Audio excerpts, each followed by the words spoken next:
ইয়া আরহামার রাহিমিন। আমার মৃত্যুটা হোক কোনো এক সন্ধ্যায় জায়নামাজের বিছানায়। মৃত্যুর খবরটা শুনলেও কেউ যেন দেখার সুযোগ না পায়। জানাজায় সামিল হতে না পারার আক্ষেপে কেউ পাথর হোক। আত্মীয়দের সুযোগ না জুটুক মিছে মায়া কান্নায়। খুব করে চাই নিজ মিষ্টির রাতে আমার মৃত্যু হোক। খাটিয়াটা রাখা হোক খোলা আকাশের নিচে, কিংবা বারান্দার কর্নারে।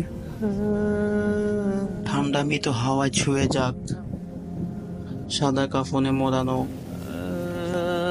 নিঠুর শীতল দেহটাকে। শুধু বৃষ্টির ফোঁটাগুলো আমাকে হারানোর শোকে রাত ভোর ঝরে পড়ুক।